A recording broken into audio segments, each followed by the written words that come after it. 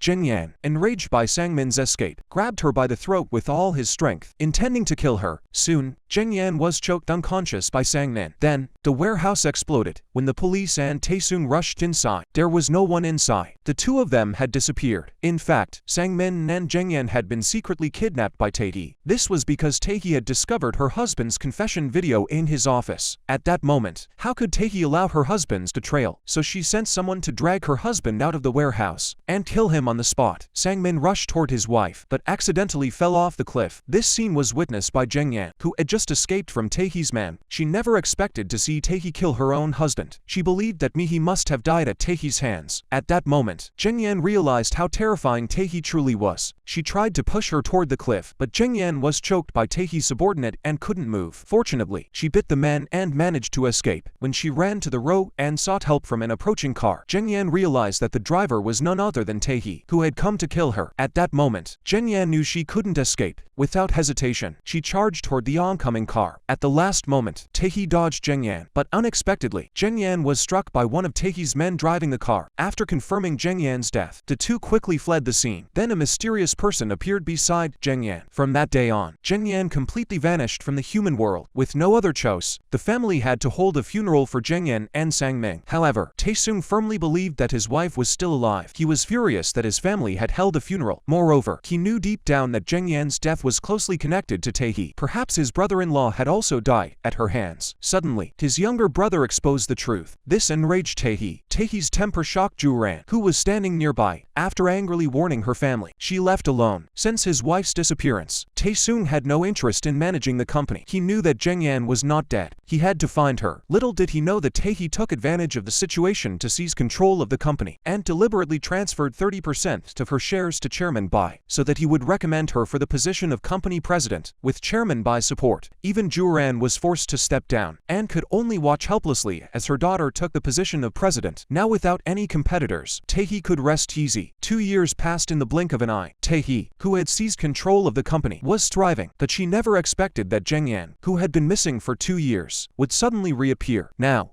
with the help of a powerful patron, she had gathered enough strength to return and seek revenge. The first target was Hanju. Zheng Yan purchased the genuine work of the deceased painter for 60 billion won, leaving Hanju unable to fulfill her promise to Taehi. Originally, Taehi was certain she could secure the painting and planned to use it to bribe officials. Now that the painting has been purchased by someone else at a high price, Taehi cannot allow this to happen. She orders Hanju to find the beer and retrieve the painting by any means necessary. Hanju didn't reveal that the beer was Zheng Yan. After all, she couldn't let Taesung know that Zheng Yan was still alive. She had been living in the Chaebul's house with her child for 2 years. But Taesung had always refused to accept her. Now Zheng Yan had returned under a new identity. At that moment, Hanju was clearly panicking. Fortunately, Taesung had reluctantly agreed to marry her to give their child a complete family. To fulfill Taehi's orders, Hanju had no choice but to approach Zheng Yan's gallery. She begged her to sell the painting back to her at a high price. To her surprise, Zheng Yan demanded 100 billion won outright, stating that she would sell the painting for the money. The exorbitant price left Hanju speechless. She couldn't believe Zheng Yan's current status. Hanju followed her home discreetly. It wasn't until she saw her enter an apartment that she finally confirmed her suspicions. Taehi found it laughable that the other party demanded 100 billion won. She took her frustration out on Hanju. Just then, Chairman Bai suddenly burst into her office with Zheng Yan. Taehi was very surprised that Zheng Yan would appear at this moment. Zheng Yan told her that she now goes by the name name Alice, and because of the painting in her possession, plus Chairman Bai's recommendation, she had successfully secured a position as gallery manager, as in one group. Taehi was very reluctant, but she had no choice but to comply. That day, Zheng followed Chairman Bai's instructions to pick someone up at the airport. When the man emerged, she was utterly shocked. It turned out to be Junhoo. Junhoo was also shocked to see Zheng alive. It turned out that Junhoo was the son of Chairman Bai's late friend. During the years Zheng was missing, Junhoo had been studying abroad. Now,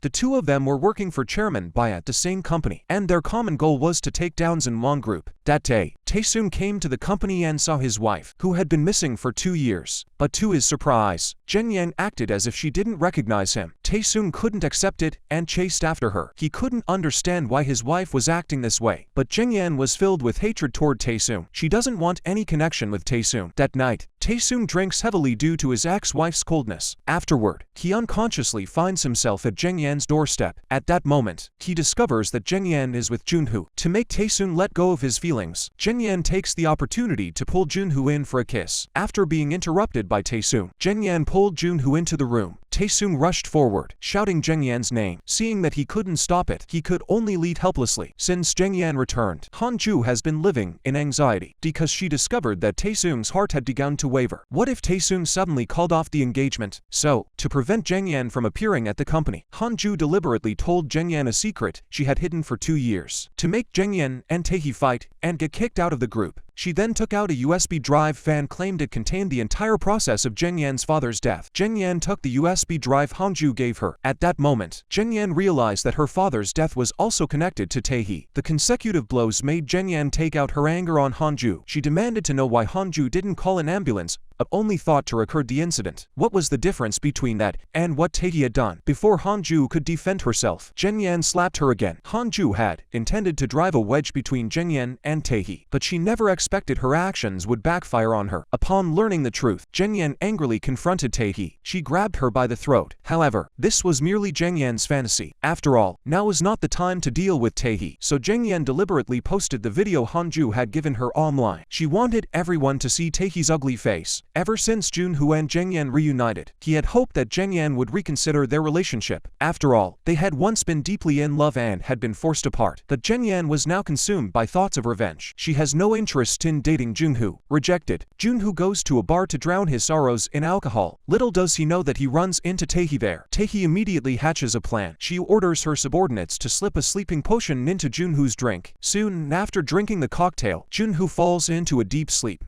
At that moment, Taehi's plan finally succeeded. The next morning, Zhengyan received a call from Taehi. She was told to deliver the gallery documents to a designated hotel. This made Zhengyan a bit suspicious, but she had no choice but to comply. Meanwhile, Junhoo woke up in a strange hotel, completely taken aback. When he saw Taehi in the room, he immediately realized what had happened the night before. Junhoo accused Taehi of being shameless. However, Taehi teased Junhoo about how manly he had been the night before. Just then, Zhengyan walked in with the documents. She realized that Junhoo had spent the night with Taehi at the hotel. At that moment, Junhoo couldn't explain himself. This was exactly what Taehi had hoped for. After getting the documents, she told Zhengyan to leave the room immediately. Junhoo knew that Taehi had intentionally let Zhengyan see everything. He still couldn't give up and chased after her to explain. But Zhengyan believed they were just friends and there was no need to explain such things. Junhoo kept insisting that Zhengyan should believe him. Zhengyan didn't want to listen to his explanations. She hurriedly left the hotel. After all, love wasn't important to her now. Her only goal was to avenge her father and daughter. That day, Zhengyan received a wedding invitation from Hanju and Taesoon. The next day, she rushed to the wedding venue with a bouquet of flowers. Without hesitation, she threw the flowers at Hanju. It was because Hanju had once used a bouquet of flowers to humiliate Mihi. So Zhengyan did this to punish Hanju for her actions back then, and curse her to never find happiness. Although Hanju was suddenly attacked by Zhengyan, she still managed to marry Taesoon. That day, Zhengyan learned something else from an old acquaintance. Back then, her son had been in a car accident and needed a blood transfusion from his daughter. But Taehi tampered with Mihi's blood test results, so that the wealthy family suspected Mihi was not their biological child. In the end, Mihi was unable to donate blood to her brother in time, leading to his death. This unbelievable truth drove Zhengyan completely mad. She wanted to strangle Taehi whenever she saw her, since there were witnesses who pointed out Taehi's crimes. Zhengyan approached Juran, asking her to intervene and personally expel expel Tae-hee from the company and make it clear that Mi-hee was their family's child. The mother-in-law knew of Tae-hee's numerous crimes and agreed without hesitation. However, upon learning that her mother had obtained evidence of her crimes, Tae-hee disregarded their mother-daughter bond and rushed to seize it. Tae-hee, in an attempt to prevent her mother from removing her from her position as chairman, had her mother kidnapped in advance and sent her to a nursing home. Ju-ran was then mistaken for a patient by the staff and forcibly administered a sedative. Seeing that Ju-ran had been subdued, Jeng-yan had no choice but to take matters into her own hands. Just then, she received another piece of crucial evidence. Someone had sent her a mysterious package. Upon opening it, she found a USB drive. It turned out to be footage of Tae-hee kidnapping Mi-hee. The witness was Ji-ho, who had been in a car accident and sent abroad. Even more surprisingly, the person who sent the package was Sang-min, who had supposedly died. He had returned to seek revenge on Tae-hee. He first sent the package to Jeng-yan. Then he disguised himself as a mysterious figure and tightly gripped Tae-hee's neck, intending to kill her and avenge his son. Just as Sang-min was about to succeed, her family arrived in time to save her life. From then on, Tae-hee was plagued by nightmares. Everyone she had harmed came back to seek revenge. This terrified Tae-hee so much that she couldn't sleep at night. Meanwhile, Jeng-yan's revenge went smoothly. She even stole Tae-hee's secret. The ledger contained all the illegal activities she had done over the years. This secret was revealed to her by Ju-ran. Soon, Jeng-yan went to the police with all the evidence. Tae-hee was arrested on the spot by the police who arrived. She knew it was her mother's doing. After all, only her mother knew about the secret ledger. Tae-hee was suddenly taken away. Chairman Bai was very unhappy. He accused Jeng-yan of acting on her own without his permission. Originally, he had planned to bring Tae-hee and Junho together. Then Junho could take over as in one group. Now Jeng-yan had ruined his plans. That night, Chairman Bai rushed to the prison to visit Tae-hee. He offered her a deal. He would help secure her release on bail. However, the condition was that Tae-hee must expel her brother and mother from the company. Additionally, Junho must be appointed as a board member in their company. Tae-hee agreed readily, but what she didn't expect was that the next day, Ju-ran was involved in a car accident. The mastermind behind it was none other than Chairman Bai. Han-ju and Tae-soon witnessed the accident firsthand. They rushed Ju-ran to the hospital. The doctor stated that the patient had multiple fractures, but was not in life-threatening condition. However, the child was severely injured and urgently needed a blood transfusion. Unfortunately, the hospital's blood supply was insufficient. Tae-soon offered to donate his blood, but the doctor explained that their blood types were incompatible. This left everyone stunned. Tae-soon realized for the first time that the child was not his biological son. This devastating news filled Tae-soon with hatred toward Han-ju. Han-ju told her husband not to dwell on it for now. They should save their son first and deal with this later. Tae-soon could only suppress his anger. He revealed that Jeng-yan and the child shared the same blood type. To save his son's life, Han-ju had no choice but to beg Jeng-yan to save her child. Facing the person she once hated most, how could Jeng-yan possibly offer help? When her father had an accident, she chose to ignore him. What reason does she have to save this child now? Seeing this, Han-ju said that as long as Jeng-yan could save her son, she was willing to leave the wealthy family voluntarily. Jeng-yan had always known Han-ju's true colors, so no matter how much she begged, Jeng-yan remained resolute in her decision not to save him. At that moment, she suddenly recalled the scene of her son dying in her arms. At that moment, Jeng-yan felt a pang of mercy. After all, the child had done nothing wrong. She told Han-ju to hand over all the illegal documents Tae-hee had obtained. If she complied, Jeng-yan would save her son. Seeing that Jeng-yan was finally willing to help, Han-ju immediately agreed. Thanks to the timely blood transfusion, the child was saved. However, after her son was saved, Han-ju began to deny everything. She begged her husband not to be heartless and drive them out of the house. Tae-soon had never wanted to marry her in the first place, and now he had even less reason to raise someone else's child. Han-ju refused to hand over Tae-hee's illegal documents. Jeng-yan decided to demand them directly from her. To her surprise,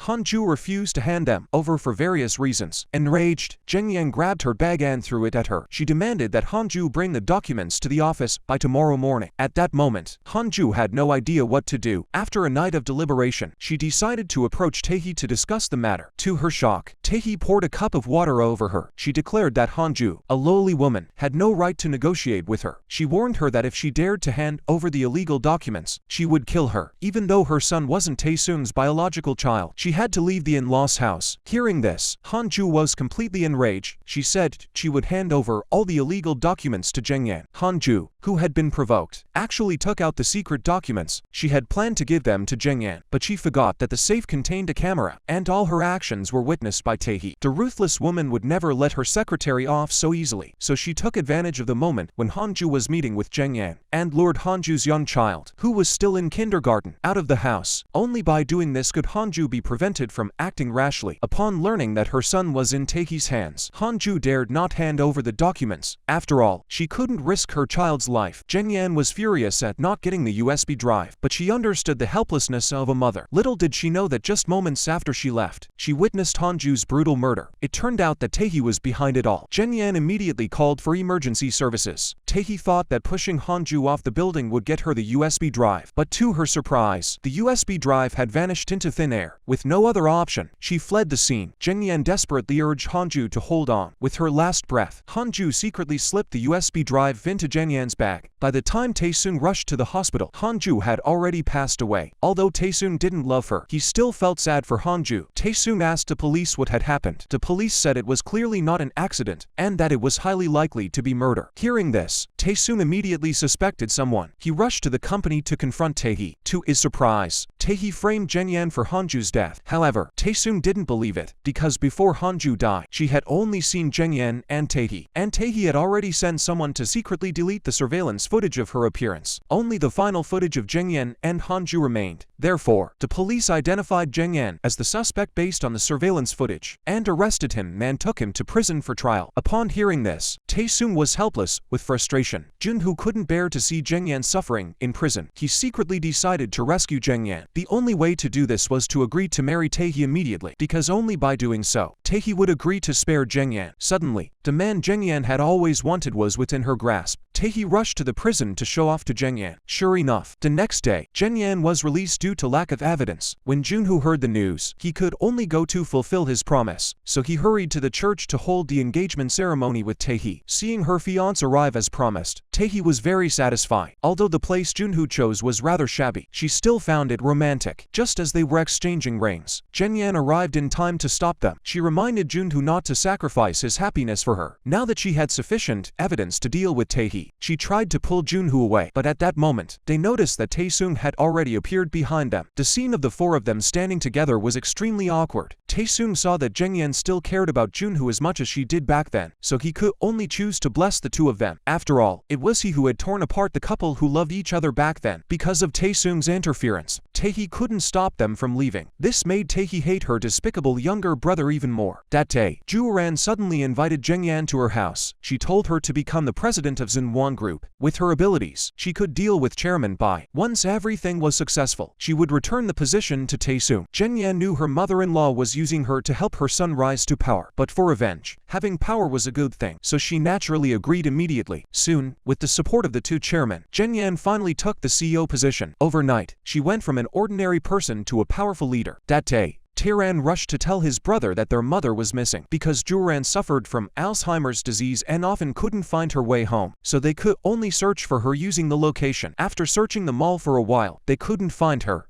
The three decided to split up and search separately. Little did they know that Zheng Yan spotted a familiar figure passing by. She instinctively called out her daughter's name. When the girl heard the voice and turned around, Zheng Yan was stunned. Her daughter, who had been dead for 2 years, was standing right in front of her. In shock, she walked over to confirm the girl's identity. But the girl said she had mistaken her identity. Her name was Suyong. Since Zheng Yan refused to let go, the girl's mother rushed over and pulled her away. Seeing her child calling someone else mom was unbearable for Zheng Yan. The girl was clearly Mihi. Just then, Zheng Yan noticed that the girl had dropped her bag. Meanwhile, Juran, unable to find his way home, was wandering around the mall. When she got tired, she squatted down at the store entrance and stared blankly. Little did she know that this scene was witnessed by Suyong, who was shopping for clothes. She could tell from Juran's expression that the old woman must have gotten lost. Being kind-hearted, she approached her and greeted her. She wanted to ask if the old woman needed any help, but when Juran saw the girl, she called out her granddaughter's name.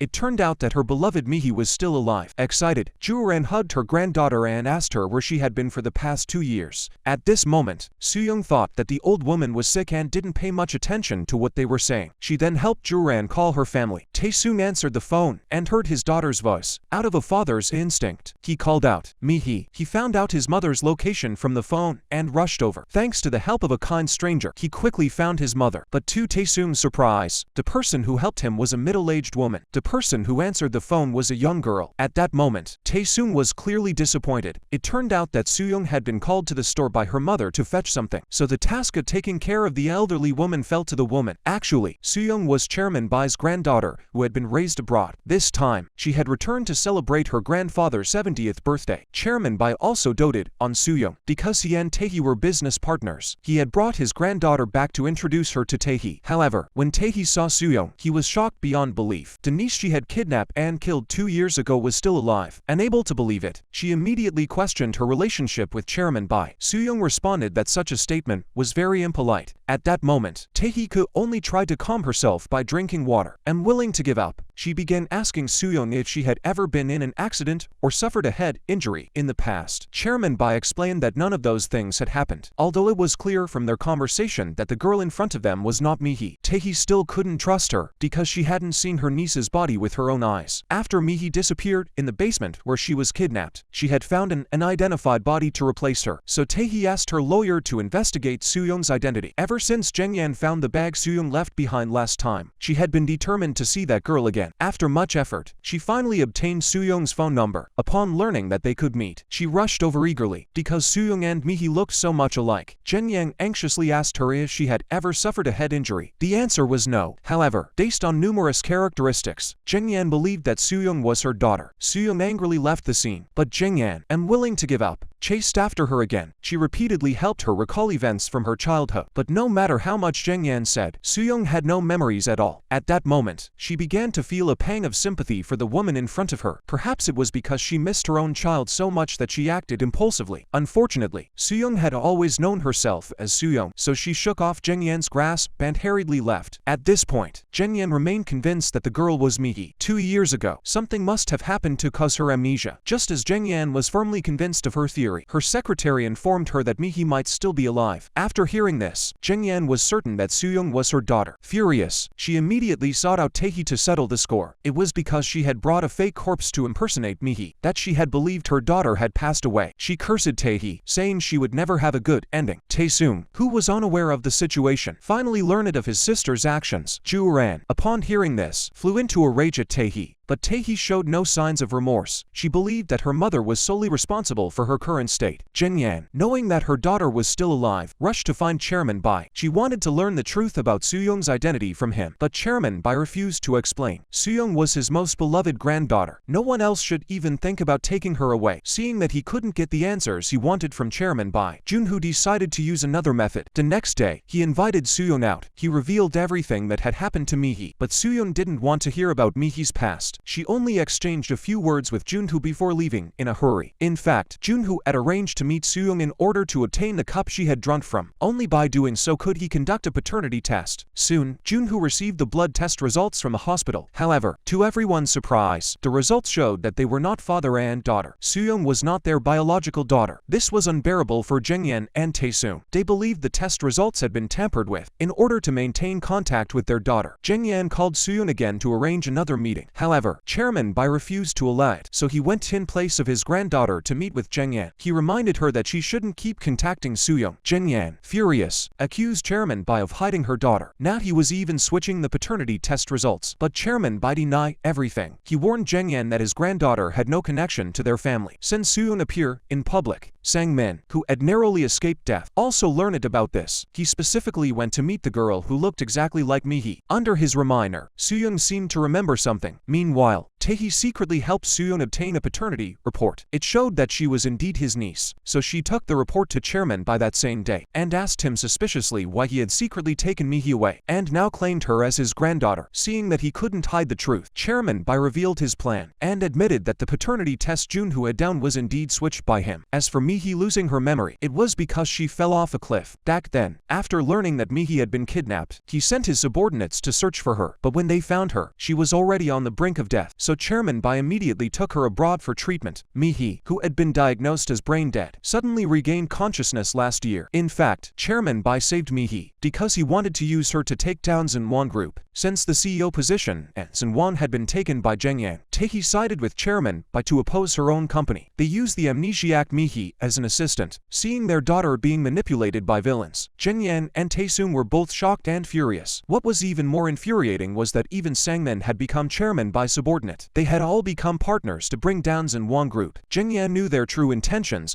but couldn't stop them because Chairman Bai was now the company's major shareholder. But unexpectedly, Sangmin didn't plan to let Soo-yeon off the hook. Ever since their last meeting, he had suspected that Mi-hee was faking her amnesia to prevent Mi-hee from seeking revenge on him. The next day, Sangmin tried to eliminate Mi-hee early, but Zheng Yan witnessed the scene and saved Soo-yeon. She was taken to the hospital for a checkup, fortunately with no serious injuries. However, the head injury caused Mi-hee to fall into a coma after a few days. She regained her memory, but instead of immediately reuniting with her parents, she continued to impersonate Soo-yeon and approach Tae. Only by gaining her trust could she complete her revenge, so she pretended to align herself with Tae and asked her to teach her how to run a company. However, Tae was forcibly transferred to a branch office by Zheng Yan. With no other option, she assigned Mi-hee to Sangmin's department, so that Mi-hee could keep an eye on her ex-husband's actions. The fact that her own daughter was working as the secretary of her enemy was something Zheng Yan couldn't believe, but no matter how much Zheng Yan opposed it, he couldn't overrule Mi-hee's decision. Once again, she returned to her original position, causing Sangmin to grow arrogant, but he never expected that Mi-hee's revenge was already quietly underway. Mi-hee pretended to have forgotten everything and greeted her uncle-in-law. In reality, she was secretly using tools to puncture the tires of Sangmin's car. Her goal was to make Sangmin experience the consequences of a car accident. After puncturing 2 tires, Mi-hee hurriedly left. Unexpectedly, this scene was witnessed by Zheng Yan, who was following behind. Fearing her daughter might do something reckless, she followed after her. Sure enough, she saw Mi-hee placing something into Sangmin's coffee. Terrified, Zheng Yan rushed forward to stop her daughter. At that moment, she was certain Mi-hee had regained her memory. She could only pray that her daughter wouldn't do anything foolish, or else she would bring trouble upon herself. But Mi-hee wasn't ready to give up. She first made an excuse to spend more time with her aunt at her villa. Then she suggested making a cup of flower tea for Tae with her own hands. However, she secretly added a sleeping potion to the water. Little did she know that Tae drank a few sips and immediately fell into a deep sleep. Seeing that her scheme had finally succeeded, Mi-hee immediately went to the kitchen, found a pair of scissors, and tried to cut the gas pipe to poison her aunt to death. Just as she was halfway through, Zheng Yan and Tae-sung rushed over to stop her, to prevent her daughter from doing anything foolish. Zheng Yan took Mi-hee to her own residence that night, and stayed with her, not letting her leave for a moment. After sleeping for a night, Tae discovered that Mi-hee had regained her memory. That was why she had drugged her tea the previous night, fearing that her niece would try to harm her again. Tae immediately sought out Sangmin to discuss the matter. She wanted him to collaborate with her to deal with Mi-hee. However, Sangmin had other plans. He decided to use the same tactic from 2 years ago and kidnap Mi-hee once more. At that moment, the two were unaware that their conversation had been overheard by Mi-hee at the door. Upon learning that the two were planning to harm her, Mi-hee decided to act first. She invited Sangmin to a farewell dinner under the pretext of resigning from her secretary position. Sangmin agreed without hesitation. However, when the two arrived at the underground garage, Sangmin suddenly grabbed Mi-hee by the neck and asked her if she had regained her memory. To his surprise, Mi-hee immediately pulled out the sedative she had prepared in advance and knocked him unconscious. She then stuffed him into the car and kidnapped him. Tae was stunned to learn that Sangmin had been kidnapped by his niece. Fearing that Mi-hee might do something reckless, everyone began tracking her location. When Sangmin woke up, he realized he had been tied up by his niece, and this place was where he had kidnapped Mi-hee years ago. At first, Sangmin wasn't afraid of Mi-hee. He confidently believed she had tied him up here just to scare him. But when he saw Mi-hee pull out coal and tape, He panicked completely. Mihi then lit the charcoal she had prepared in advance and attempted to kill herself along with Sangmin, since the room was completely sealed with tape, and the gas quickly filled the entire space. He begged Mihi to spare him, but it was already too late. Mihi did not leave either. Determined to seek revenge, she sat on the ground waiting for death to come. Soon, both of them fell unconscious. Fortunately, Mihi's parents tracked her phone and rushed over. They finally opened the door at the last moment and saved the two of them. However, when Mihi woke up and saw that Sangmin had been saved, she was very emotional. She simply couldn't forgive her uncle's actions. When Mihi was taken home, she begged her mother not to let the bad guy go. Just thinking about them still being alive caused her immense pain. Hearing her daughter's pleas, Zhengyan went to the hospital that day to deal with Sangmin. Taesung arrived and stopped Zhengyan. After all, he didn't want Zhengyan to become a murderer out of revenge. Such people should be punished by the law. Fearing that Mihi might act impulsively again, Taesung took his daughter back to her original home that day, hoping she would stay there with family to care for her. Taehi was surprised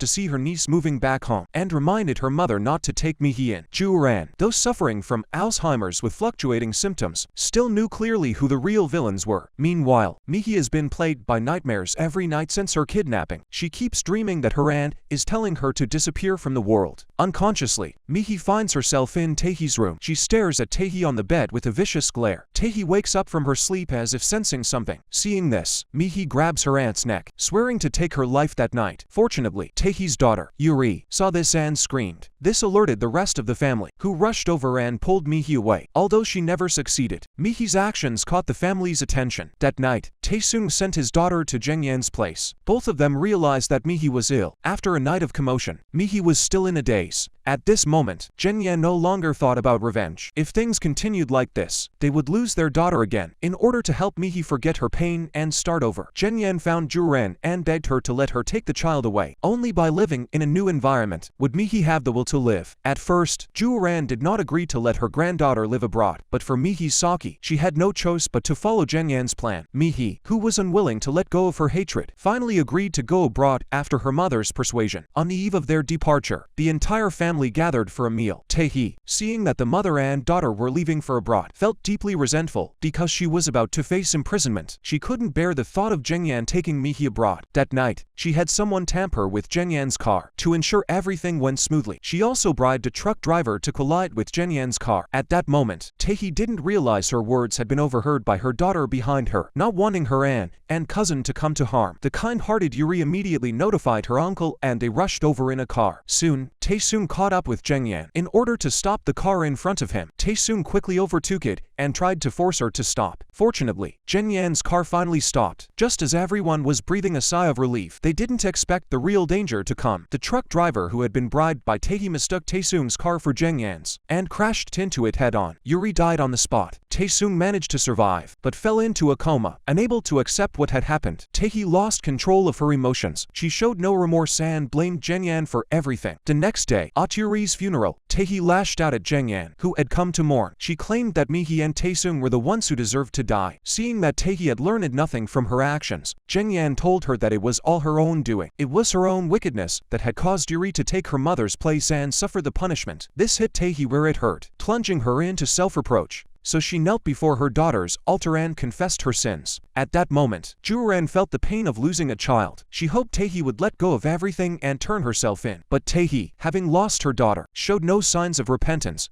So Taehi quickly composed herself and sat in Zhengyan's place. She began to envision her future. After all, she had coveted the position of CEO for over 30 years. Sangmin saw her talking to herself and was puzzled. Taehi blamed Sangmin for her daughter's death when she saw him. Sangmin immediately revealed that she had tampered with Zhengyan's brakes, causing Yuri's death. Taehi knew she had killed her daughter and refused to accept the truth. Taesung suddenly suffered respiratory failure. Fortunately, after the doctor's emergency treatment, he was revived. The doctor told the family to prepare themselves. If he didn't make it through the critical period tonight, there would be nothing more they could do to save him. Seeing the doctor issue the critical condition notice, the family was so anxious they dared not leave the ward. At that moment, Taehi didn't care about her brother's life or death. All she wanted was to get rid of Zhengyan and Mihi. Therefore, she sought out a lawyer and devised devised a scheme to deal with the two of them. Meanwhile, Sangmin found Zhengyan and told her that the car accident 5 years ago involving her and her son was also caused by Taehi tampering with the brakes. Unable to bear it any longer, Zhengyan swore to take revenge on Taehi. She called Taehi and lured her out. She then took the opportunity to knock her unconscious and went to great lengths to dig a large pit, throwing Taehi into it, because she had decided to bury this hateful woman alive to date, who avenged her child. When Taehi came to, she looked around in panic. She angrily demanded that Zhengyan release her. Zhengyan asked again if she was the one who killed her son. Surprisingly, Taehi didn't deny it. She felt that bringing it up now was pointless. Seeing how indifferent Taehi was to her son's life, Zhengyan was enraged. She decided to bury Taehi alive right there. Just as Zhengyan was about to cover her with dirt, Juran found out and rushed over in a panic. She desperately begged Zhengyan not to do such an impulsive thing. Zhengyan told her mother-in-law about all the bad things Taehi had done. Juran listened in shock, staring at her daughter. She couldn't believe any of it. Even though she knew the truth, Juran still hoped Zhengyan would stop. She decided that all the blame lay with her as Taehi's mother, so she decided to take her daughter's punishment upon herself. But no matter how much Juran pleaded, Zhengyan was determined not to spare Taehi today. This caused Juran to become emotionally overwhelmed and suddenly fall ill. In 8 days, she revealed the truth about the car accident that had occurred years ago. It turned out that 2 years ago, Zhengyan had been hit by Taehi and nearly died. It was Juran who had sent someone to save her life. Unaware of the truth, Zhengyan had always believed that the person who saved her life was Chairman Bai. Although Juran had never liked Zhengyan back then, she had always regarded her as her own child in her heart. Seeing Zhengyan trying to kill her own daughter, she begged Zhengyan to spare Taehi. At that moment, Zhengyan didn't know what to do. In the end, she couldn't bring herself to do it. Taesung lay in the hospital for half a month before finally recovering, but as soon as he was discharged, he rushed out of the hospital because the evidence that Taehi had killed Hanju was still in his mother's hands. But his mother refused to hand it over to the police, so Taesung decided to search for the evidence while no one was home. After searching for hours, he found nothing. He had no choice but to confront his mother directly. After all, someone as despicable as Taehi deserved to be punished, but his mother begged him to give her more time. She promised that once she was ready, she would do as he asked. Just as Juran clung to a sliver of hope that her daughter might repent, Taehi completely lost her mind. On the day Taesung was set to take over as CEO, she burst into the boardroom, claiming that the CEO position belonged to her. Seeing her daughter acting like this, Juran knew she couldn't be merciful anymore, so she decided to send Taehi to prison herself. Not wanting to go to jail, she took the poison Sangmin gave her and drank it all. But after the doctor's emergency treatment, she managed to survive. Little did she know that this time, she was diagnosed with late-stage brain cancer. She didn't have much time left. Taehi's imprisonment finally allowed Taesung and Zhengyan to breathe a sigh of relief. However, the only thing that troubled them was that Sangmin had not yet been punished. The next day, Taesung found Junhoo and devised the plan. They decided to take a risk and trick Sangmin into confessing his crimes. Only with evidence in hand could they report him to the police and have him arrested. That day, Taesung arranged to meet Sangmin on the rooftop. He used provocation to stimulate him, claiming he wasn't as cruel as Taehi. To his surprise, the foolish man fell for the trap. He revealed the secret he had hidden for 2 years. He then attempted to kill Taesung. However, their entire conversation was recorded by Junhoo, who had been hiding nearby. With this conclusive